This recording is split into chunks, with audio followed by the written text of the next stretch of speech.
Hello my dear students. Today we are moving on to lesson number 7, Natural Hazards and Disasters. Children, you are very lucky that you have taken geography as a subject because in this chapter we will be studying about various phenomena which are related to our day-to-day life, which is related to our life which is very precious. Let's try to understand what are hazards and disasters. In this chapter, we'll go through various mitigation strategies needed to save our life, and we will also study as to which regions in India are vulnerable to which type of disaster. When you see around you, don't you think everything changes? Yes, the trees they grow, the soil it forms, it gets eroded. So, change is a continuous process that goes uninterruptedly. Various phenomena are involved, whether big or small, whether material or non-material. The whole of the physical, socio-cultural environment keeps on changing.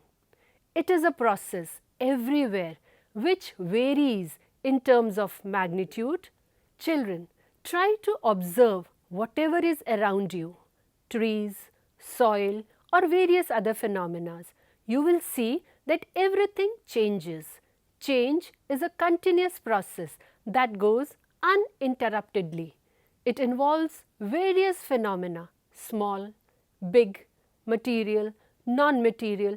The whole of the physical and socio-cultural environment keeps on changing. Change, it is a process present everywhere, but its intensity, its magnitude and the scale changes. There are certain processes, certain changes which are very slow. There are certain changes which are gradual and swift. The gradual process, slow process, they result in the evolution of landforms. Think the formation of Himalayas, the eroding away of Aravalis. Aravalis once upon a time were very high mountains, but the height has reduced due to the slow processes, due to the agents of gradation. It can be a sudden or swift processes. A day you get up, in the morning your parents tell you, we felt an earthquake in the night. You see the news, volcanoes, earthquakes, tsunamis, floods. So all these processes, they are sudden and swift. Certain changes, certain processes, they remain to a smaller area, whereas the other processes, they involve huge area. For example, let's talk about torrential rain, hailstorms, tornadoes. They are confined to a smaller area occurring within a few seconds. Whereas, think of global warming, think of the ozone layer getting depleted. That is a global process which affects the whole of the earth. Now these changes, they have different meaning for different people. It depends on the perspective one takes while trying to understand them. If we talk about the nature, the perspective of the nature is simple. The changes are value neutral. They are neither good nor bad. Whereas, if we talk about the perspective of human beings, there are certain changes which are desirable. The growing of fruits, the ripening of mangoes, the changing of seasons. They are good changes which we desire. Whereas, we fear the changes which are undesirable like floods, earthquakes which lead to loss of life and property. So, these changes are value loaded. This is the perspective of human beings. Now, what is a disaster? What is a hazard? We will be discussing about these two phenomena. Disaster in general and natural disaster in particular are some changes which are always disliked, which are feared by the mankind. Disaster is an undesirable occurrence resulting from forces that are largely outside human control. That means we cannot control the floods, we cannot control the tsunami, we cannot control the earthquakes because they strike quickly with little or no warning, which threatens serious disruptions of life and property, including death injury to large number of people, it requires mobilization of efforts in excess. For example, certain accidents which are on a smaller scale, we do not require excess of efforts, but an earthquake, tsunami requires mobilization of large scale efforts. For a long time, the geographical literature viewed disasters as a consequence of natural forces to human beings. We were treated as innocent, helpless victims. Is it true? No, because many of the disasters, they are caused by the mankind. We are creating these disasters directly or indirectly. Our activities, the human activities, are carried in such a way that we are directly responsible for these disasters. Now, human actions. When we say the nature is giving us torrential rain, when we say the nature is giving us earthquake, but the mankind is also responsible. Think of Bhopal gas tragedy, the Chernobyl nuclear disaster near Ukraine, the release of chlorofluorocarbons, increase in greenhouse gases, environmental pollution leading to noise, air, water, soil degradation. These are the disasters for which we are directly responsible. What about COVID-19?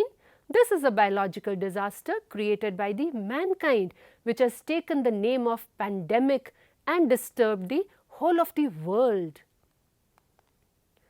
Now, man-made causes of disaster, very simple. We are not at par with the nature. The landslides, the floods, they occur due to deforestation, due to unscientific land use, due to construction activities, multi-purpose projects in the fragile areas. So, we make these disasters happen due to our unwanted activities. Human-made disasters are common and they have increased both in their numbers and magnitude over the years. Various concerted efforts are on at the local level, at the state level, at the national and the international level. But the success has been very nominal so far. It is possible to prevent some of the disasters created by the human actions. As opposed to this, very little is possible to prevent natural disasters.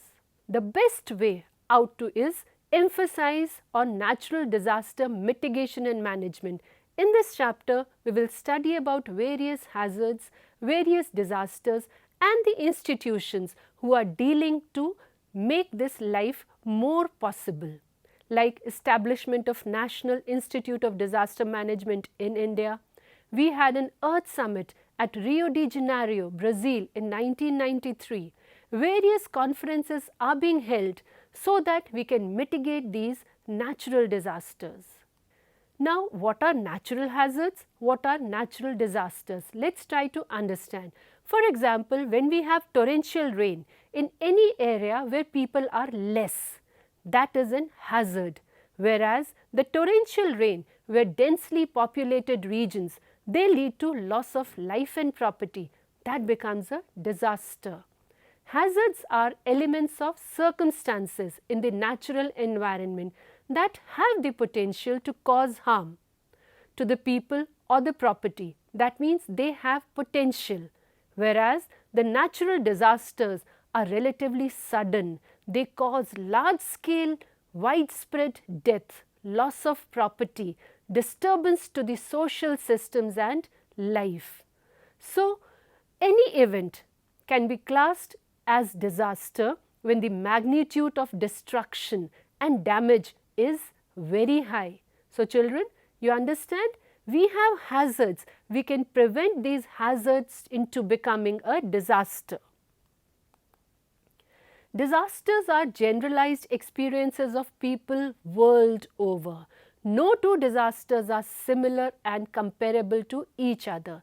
Every disaster is unique in terms of local, socio-environmental factors. A tsunami may have some different impact in Japan, in India, in Malaysia or in any other country. So, the social response it generates and the way each social group negotiates with it matters. The opinion mentioned that it depends on the people is because of these three important things: the magnitude, the intensity, frequency and damages caused by the natural disasters have increased over the years. There is a growing concern among people the world over to deal with this menace created by all these disasters. Significant changes have taken place in the pattern of natural disasters over the years. Now, when we say perception, there is a change in the perception of natural disasters and hazards. Previously, hazards and disasters were seen as two closely associated and interrelated phenomena. That means the areas prone to natural hazards were more vulnerable to disasters. So people avoided tampering with the nature, tampering with the delicate balance. People avoided intensification of their activities in such vulnerable areas. So the disasters were less damaging.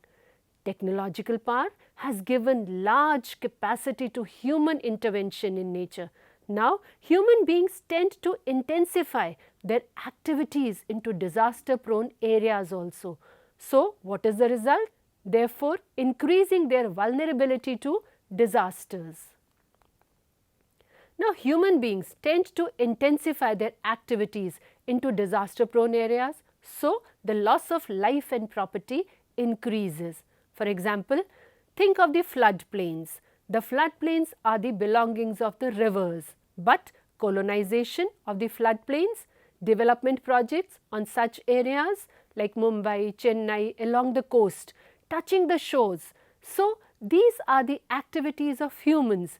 This area is vulnerable to floods, to cyclones, to tsunamis, but people are living there. So, whose fault? Mankind's fault. Natural disasters have caused widespread loss of life and property, but precautions, efforts are being taken at different levels.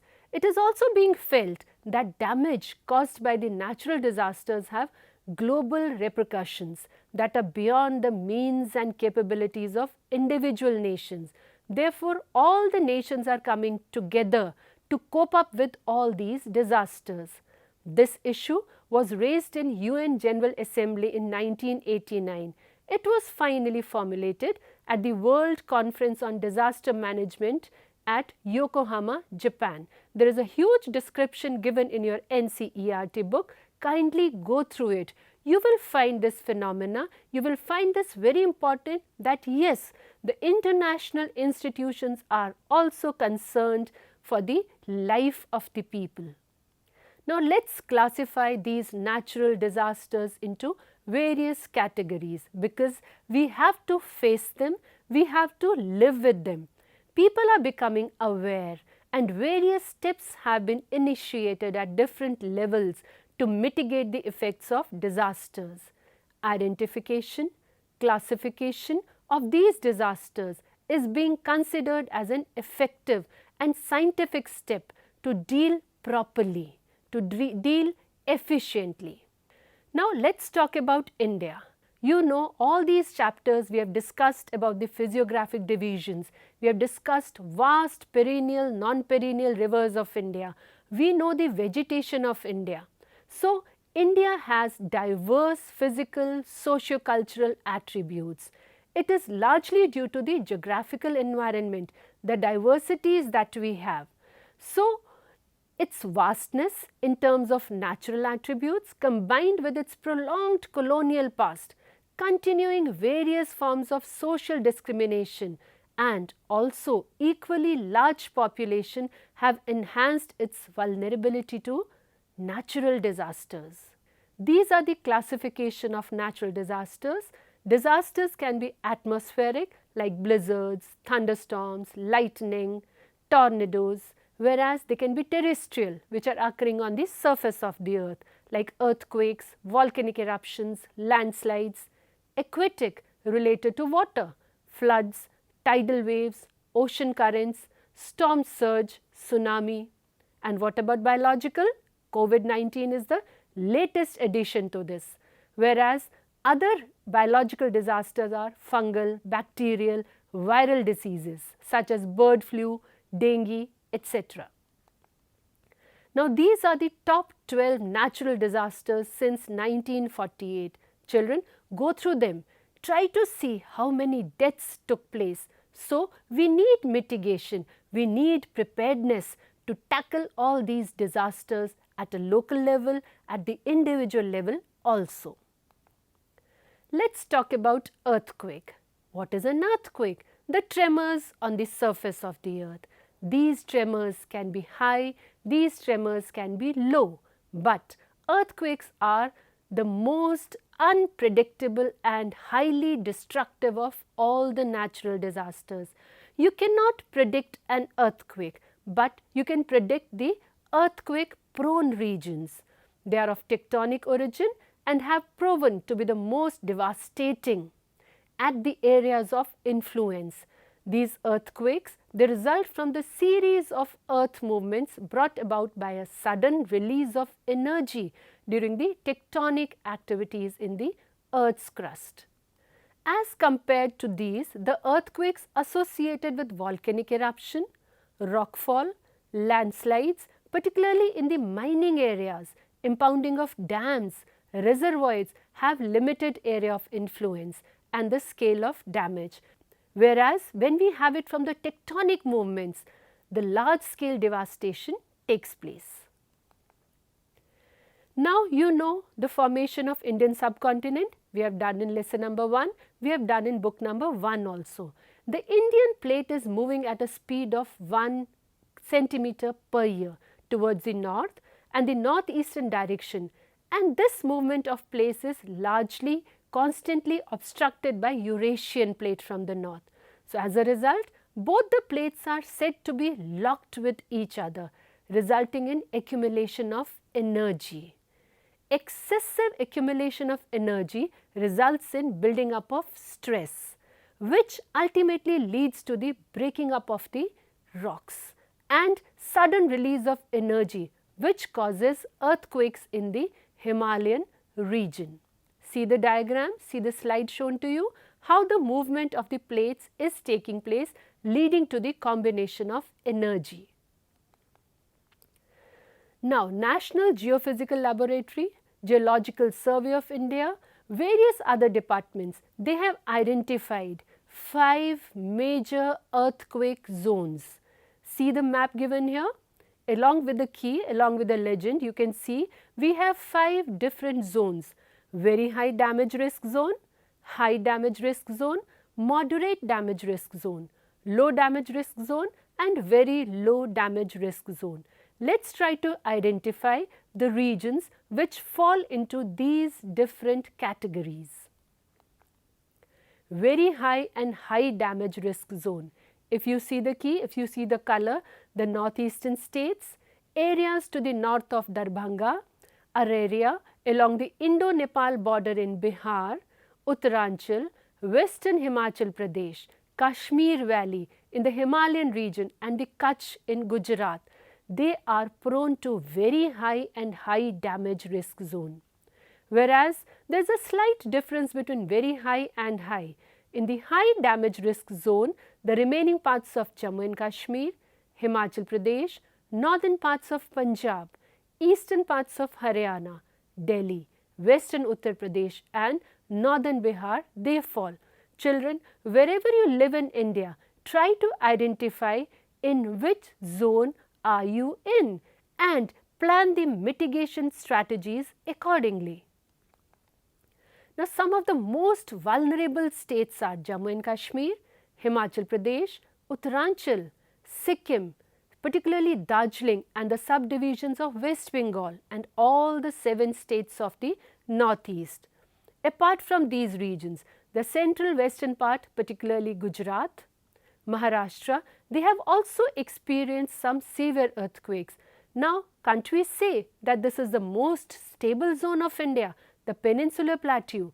So, the earth scientists, they are finding it very difficult to explain the occurrence of earthquakes in one of the oldest, the most stable and the mature landmass of peninsular block.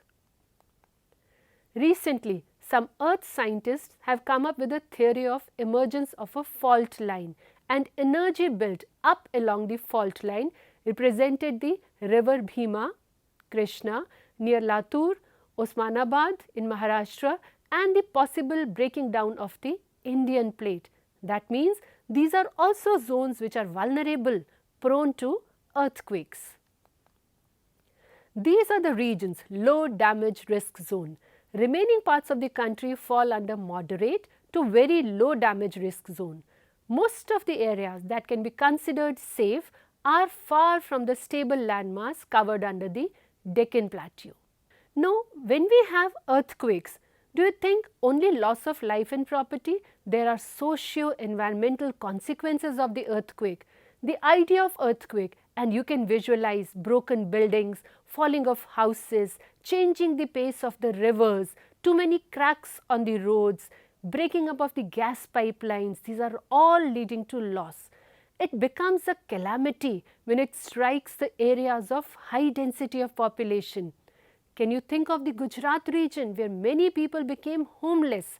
It not only damages and destroys the sentiments, infrastructure, transport, communication, all the industries and other developmental activities, but also robs the population of their material, socio-cultural gains that they have really acquired over generations. It renders them homeless, which puts an extra pressure, extra stress, particularly to the weak economy of the developing countries. Environmental consequences are also there. These surface seismic waves produce fissures, cracks on the upper layers of the Earth's crust, through which water and other volatile material gushes out, inundating the neighboring areas. They are also responsible for landslides, and often they cause obstruction in the flow of rivers, various streams, resulting in the formation of reservoirs. Certain times, rivers also change their course, causing floods and other calamities in the affected areas. So, earthquakes are to be scared, are to be feared. Children, the government is doing something for this earthquake hazard. We have established earthquake monitoring centers for regular monitoring and fast dissemination of information among the people in the vulnerable areas. Using of GPS, geographical positioning system, which you have studied in your practical book, it can be of great help in monitoring the movement of tectonic plates. Preparing a vulnerability map of the country, dissemination of vulnerability risk information among the people, educating them about the ways and means so that we can minimize the adverse impacts of disaster is being taken place. Modifying the house types, building designs in the vulnerable areas, discouraging construction of high-rise buildings, large industrial establishments, big urban centers in such areas is prohibited. Finally, making it mandatory to adopt earthquake-resistant designs and use of light materials in the major construction activities in the vulnerable areas. Children, when we know that earthquakes are not predictable, we should be prepared about it. We should be very much aware that life is precious. We get it only once. So, prepare yourself accordingly. We will study about more disasters like floods, droughts, landslides, cyclones in the next lecture. Thank you. Jai Hind.